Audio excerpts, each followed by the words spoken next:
But I whenever we can humanly avoid it, we do, because you guys aren't robots, and you're trying to redo, as you just said, trying to get to an emotional state. Well, RJ's a robot. RJ's a robot. Yeah, I'm a robot.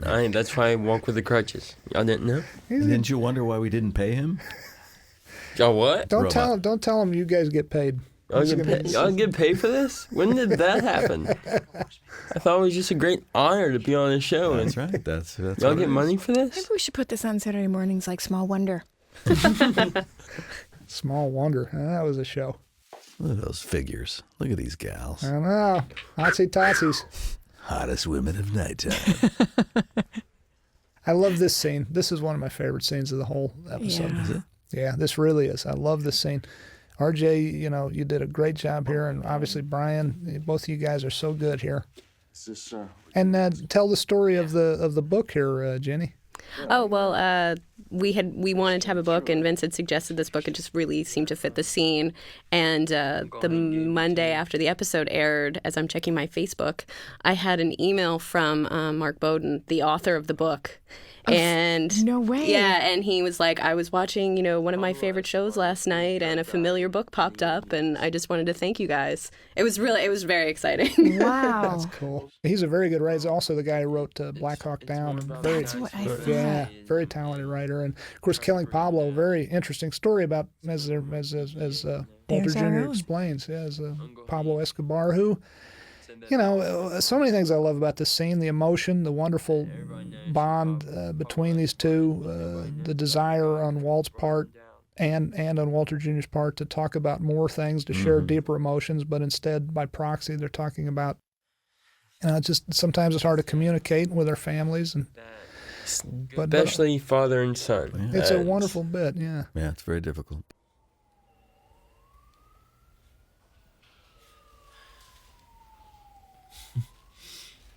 So he gave it to me.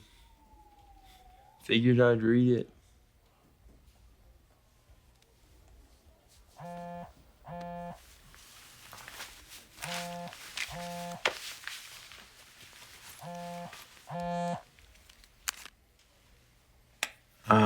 I need to. I'll be right back. Okay.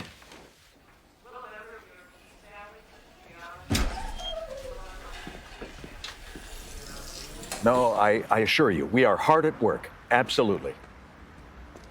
So I can expect delivery by tomorrow, as good.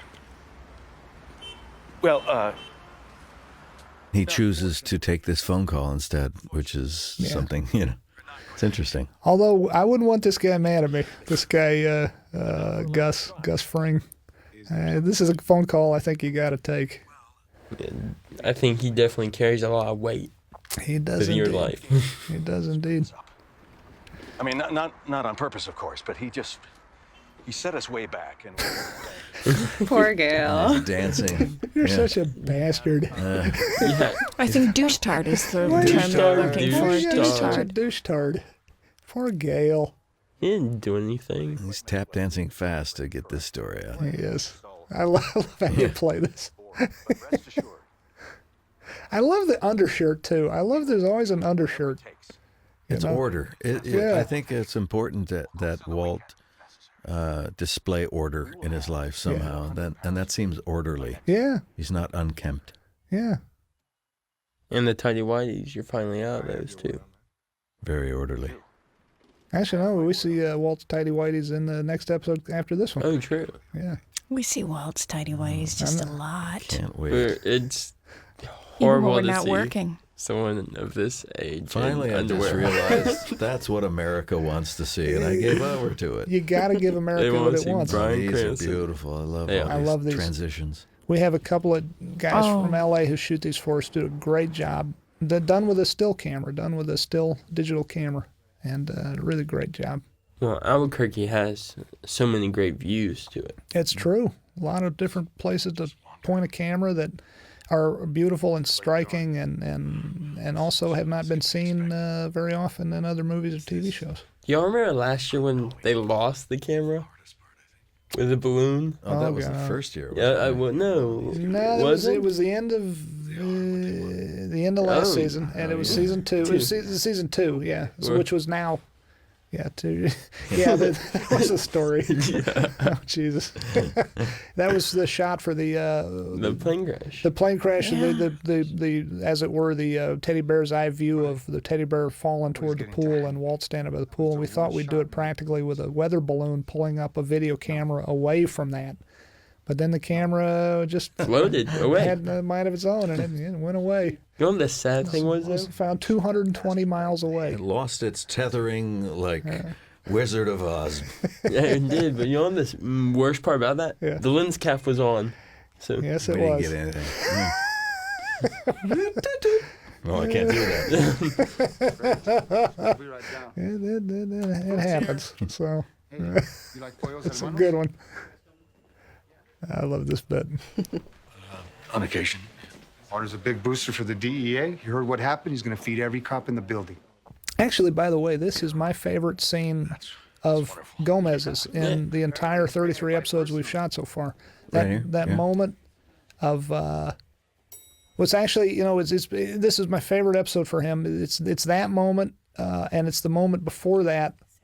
No, I'm sorry. It's a moment coming up when the guy and when the surviving cousin dies, and Gomez says, "Burn in hell, you piece of shit," and you believe it. It's yeah. Stephen did a really nice job. Stephen is an Albuquerque local who is a stand-up comedian and is just a wonderful guy and very funny and very talented and really coming into his own as an actor, because I don't think he had acted that much before we put him in the pilot of Breaking Bad. I mean, really, he did stand up. Yeah. Which is different. And he goes deeper than I've ever seen him go in this particular episode. And he's done a lot of great work for us, but this one, it's more emotional than I've seen him do before on our show, and he does a great job. I just love the character's balls for Gus Fring to show up here, just to sit right next to me, ingratiate himself with the grieving spouse, and he's great. He's the man who ordered it. I love Giancarlo. Yeah. He is so he's an awesome cool guy. And a great man. Such Just a really nice man. A sweet guy. Yeah.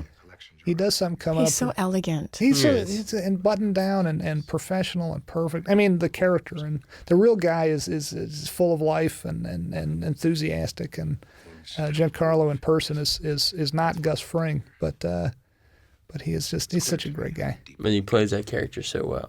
He does, and it's what I love about all of you guys. Bryan, Betsy, RJ, and Giancarlo is not here. All our wonderful actors, Dean, Anna, Aaron, everybody. All you guys know what seems simple and is yet not. Perhaps is that you don't take it any further than it has to go. You throw things away. You underplay them. You always give what is necessary. But I would be tempted as an actor, if I were one, which I'm not, to lay it on thick. But there's so much of this show is so beautifully underplayed, and you guys are all evidence of that, and it makes it so much more real, and I love it. I love the way you guys do it. It's good chicken, huh? Yeah. Mr. Frank. Whose stomach was that? RJ. It's not me. I've eaten. Betsy. No. Bryan. I had a coffee yogurt. I love this bit. Oh, God, I know. This is intense. It's basically Walt finding out if his life is in danger, if his family is in danger at this point. Are you going to kill us? He is not a problem for us, for our business. It's a little scary to think about how crazy this show can be, and you're here one minute and gone the next. Message? Let that be a lesson to you. Right? I hide in plain sight, same as you. Vince, we're good friends, right? Uh-huh. Yeah, I think you're safe, RJ. I don't think you're going anywhere. What it means. Please, if you... So, Jenny, any other stories from the set? Anything? Our secrets, right? Well, these scenes were always kind of challenging because that lobby, you can't tell, is about the size of an airport terminal. And we had to fill it and make it look full. And I think we did a good job, but that was definitely a challenge on the day. Gotcha. Now, thank me and shake my hand.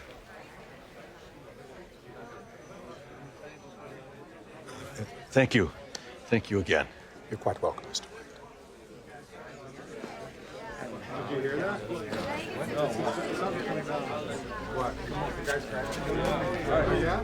Jenny, you were in an episode in season 1, actually. Yes, I was. You were an extra. Yes. Which scene? It was the same. I want to speak for. You want to tell that story? Yeah, it's the scene in Ellie and Gretchen's birthday party. And we needed some extra people. We needed some, I think, younger people, because I think the extras were skewing a little bit older. And so Vince asked me and Patty Lynn, who was the writer of that episode, to be extras. And you guys did a good job. Yeah, we're right behind you guys. Yeah, as you and Patty put it, you felt like spare wives from Big Love. Yes, that's yes, we were very beige. Awesome. Yes, no, my boyfriend told me that. Oh, Yeah. that was Andrew. Yes, Andrew yes. said that. No, Gotcha. Yes. That's always great to hear. Oh, what's that? Oh, What's he doing there? What was Jonathan Banks doing in there just now? What? Picking up his mail? What's that? I think he made a OD. I love Jonathan Banks. Me too. He's so cool. Great scene of the day, though. I'm very hopeful that I might have some scenes with people that I never thought I would have scenes with on the show, because I had one with Giancarlo. Yeah. Yeah. Maybe anything is possible. I know. I was really looking forward to trying to have a scene with the cousins. Well, you know, anything's possible in Breaking Bad. And also, we go back and forth in time. You know, people who we think are people who are technically passed away and can come back in a flashback. You never know. I'm feeling nervous. Scary. It doesn't look good for Javier. No, it doesn't. Doesn't look good for Javier. But he's a friend of yours. I'm sure he'll stick around. Yeah. For a little bit. For such a quiet episode, it does have a pretty high body count. Says a lot about you, Jenny. Yeah, I know. That's a little. I don't even think some of these deaths were in the script until the last minute. Yeah. I want to kill you. You're What do dead. you say? She loves the blood and guts. The power Yeah, feels I good. do. That's true. Was this a real house Javier was was this a set, or is it a real That's house? a real house. It's this really beautiful. It's actually a bed and breakfast. It's an old, villa, basically from when that was just an outpost. Okay. And it's really gorgeous and very well kept, and the owners were super nice. Nice. Uh-oh. Don't go out there. Yeah, Don't Don't get go to out the there. door. Don't stay in there either. Good job. Run away from the gunfire. yeah. Closet. That's cool. I like that shot. Oh, nice gun. I wonder where I can get one. That was a, Wow. Gus Fring. Those Frings a You nasty badass. man. Did he do that? I think he might be behind that somehow, in some fashion. He covers his tracks too, He that does. breaks that phone. That's I the end love of that. you, RJ. That's a nice touch. I like that. Love you That's a too, nice Bets. touch. That's very good. So you guys back together now or what? Yeah, she's on. There's a little slowdown on that one shot. I think we slowed it down just a little in post to make it last a little longer because it was such a sweet moment. If you look closely, Yeah. you notice it's just a little Just a slow little. down. Oh, did you? Yeah, just Makes a it little, kind of dreamy. a little dreamy. Yeah. Very speed. A little very Yeah, a speed. little very speed, which doesn't always work because sometimes it stands out in a bad way. What was awesome about the scene, it was in the morning, so I was already tired, so that was real sleeping. Yeah, it was really, really early in the morning for RJ. I think it was 11 a.m. Oh, no, I think it was like 4 in the afternoon. God, I can't, when I saw it, and I know, no, this when I saw him with all those tubes, this definitely was hit hard for me because it reminded me of my grandpa at the time. Mm-hmm. So it was actually both you guys were all three of you guys were feeling real emotion here. Is that you're feeling it, Betsy? Here, I'm crying right now. I'm not even joking. I know it sure looks like you're feeling it. It's a great. It's you can't help but if this scenario reminds you of something that really happened in your life, you can't help but be called back to that moment. That makes sense. 3 characters here, 4 characters suffering emotionally, but then one of them, Bryan's character, Walt, also with an extra dollop of guilt that the other 3 are not feeling. Dean was so happy to come back to shoot that too. I bet he was. Yes. He was tickled. That was him. That was, That was his hand. Yeah, that was his hand. That was his I hand. bet he was so happy. Well, great job, everybody. And great Yes. job, Jenny. Congratulations. Yes, Thank you, definitely Jenny. congrats. Thank you, guys. I had the time for of my doing such a life great doing job. that with you. At the time It of was my a lot life. of I'm fun. serious. I did a great See you work. on the next one. That's See you right. next year. Oh, we're never giving her another one. That was Oh, awesome. Sorry. Goodbye, everybody. Thanks for listening. Thanks so much. Au revoir.